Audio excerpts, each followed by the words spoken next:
Wow, everybody, welcome back. Welcome back to this YouTube channel. Thanks for watching. And yeah, let's just get right into it. Obviously, we have to have an off schedule video detailing out Sherrone Moore being out at Michigan. This is just absolutely insane news. It's hard to even fathom. It's hard to comprehend. I don't even know kind of my thoughts yet. I'm just kind of piecing it together and giving you guys kind of my stream of consciousness on the topic. But it's hard to believe he is out. And they announced he is out. He was fired for cause after credible evidence was found that supported that Coach Moore had inappropriate relations with a staff member. I mean, this is just devastating news to hear. I mean, it's devastating if you're a Michigan fan. It's devastating if you're a Sherrone Moore fan. It's devastating as a college football fan to see someone out like this, especially in such a way that is against the policy. Like, you never want to see anybody having inappropriate relations with a staff member. Like, you have to nip that in the bud right away. Again, we don't know the full story on it yet. I'm sure that'll come out in the next few days, but as of right now, all Michigan is saying is they found credible evidence, and I'm likely to believe that they have found solid evidence that this did occur. So, I mean, the next step is, where does Michigan go from here? So, I mean, if you're a Michigan fan, your initial steps is, getting the interim head coach settled in. They've announced that Biff Poggi will be the initial interim head coach, which is good. He's a senior guy, has a lot of experience. I don't think he'll have much of an issue from an interim perspective. The real challenge is going to be the transfer portal and longer term, who do you get? Because the challenge with firing coach right now is all these coaches, all these jobs that needed head coach have all come open this year. I mean, you think about the number of coaches that have moved this year. Penn State, you got Florida, you got LSU. I mean, and then all of these smaller jobs, Virginia Tech, all of these jobs just across the board have had new head coaches. I mean, this has been a wild coaching year from a coaching cycle perspective. You had all of these coaches leave, take different jobs, come back, not come back, but you're really late in the game now. So trying to get a head coach that is, a good quality head coach, is someone that you'd want at Michigan, is going to be difficult. The second challenge is you don't really have the time to do it. This is basically, with the way our current college football structure is set up, the most important part of the college football calendar. And it's that early signing window and then the transfer portal window, which is coming open. Yeah, I mean, literally coming up here in January, you're going to have the transfer portal. Like, what are they going to do? Like, the question is Michigan going to have a head coach, by then? How long is it going to take? I can't imagine this being a long process. Michigan's going to have a head coach for that transfer portal, or they're just going to absolutely get picked over. A little bit the same way what happened with Saban when he left. You're going to see the same thing happen at Michigan, and you just can't have that if you're a Michigan fan. Like, you can't afford to take that risk. So you're going to have your next head coach in there by there, but the question will be, who do you get? So we can talk about potential candidates here in a couple minutes, but first I want to address the actual Sherrone Moore part of it.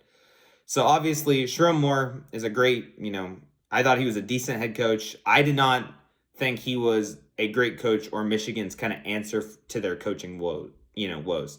He kind of is following in the steps of Jim Harbaugh. He was hired off the Jim Harbaugh staff. He's the defensive coordinator, and he's done a okay job. But I think the last couple of years have kind of shown where Michigan's program is going, and I don't think it's heading in a positive direction. Outside of the addition of Bryce Underwood at quarterback, you can tell Michigan's roster this year was less talented than the Michigan roster last year. I mean, they had 2 first-round defensive tackles sitting in the middle of that defense last year. This year, you didn't see any of that same kind of physicality, and it really showed against Ohio State. Like, in 2024, Michigan was able to win off grit, off physicality, off of, we are better than you at the lines of scrimmage. This year, you just did not see any of that. You saw Ohio State was able to start generating run yards. I mean, they outran them significantly, and you didn't really see that physicality, grit, and toughness. They're trying to be more finesse, and I just don't know if that's the Michigan team that they can build.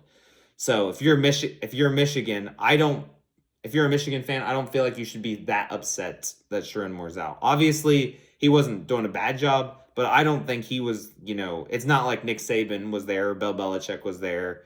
Kurt Signetti, any of these, people were sitting at your program. This was much more, kind of middle of the pack head coach. You have a great head coach. He leaves, you hire the coordinator, kind of from that point of view. So I don't think from a Michigan perspective you should be super upset. The challenge Michigan's going to have is when they're doing it. Firing a head coach right now is very difficult just because of all the movement that's occurred.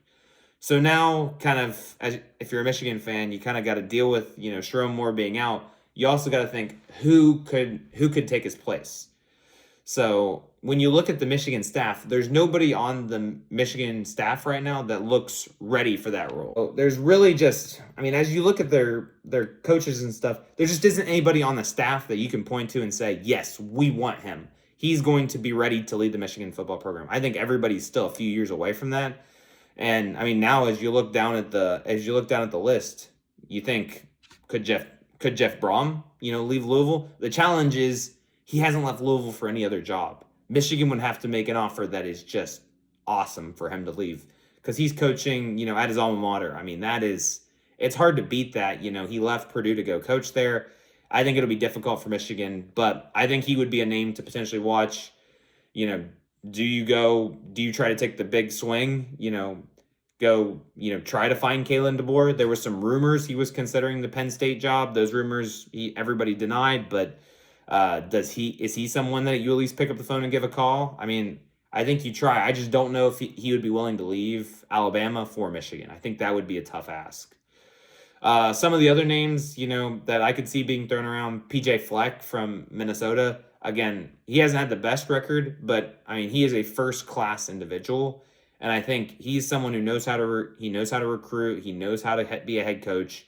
He's done a good job. At Minnesota, he's got a winning record, 65-44 at Minnesota, for a program that's traditionally struggled in the football department, and he was good at Western Michigan when he was there as well. So I think you're going to see he might be a name to watch. I don't know if you're going to want to go that direction, though, just because I don't know if he's going to move the needle. He's a great head coach, but I don't know if you're Michigan, if he's going to allow you to beat the Ohio States of the world. So that would be the question there. Some of the other names that might be thrown out, Jed Fish for Washington, but I think he's going to want to stay where he is. He's got a really good team looking next year, and it's hard to imagine he wants to leave Michigan. He was an assistant there, so potentially he could do that, but I just find that hard to believe. Probably one that does hold some weight is if they do want to bring on Brian Kelly. I know he was out at LSU, but again, he's done a decent job wherever he's been. So the question is, do you want to bring someone with some tenure back in? He would be a coach that's available.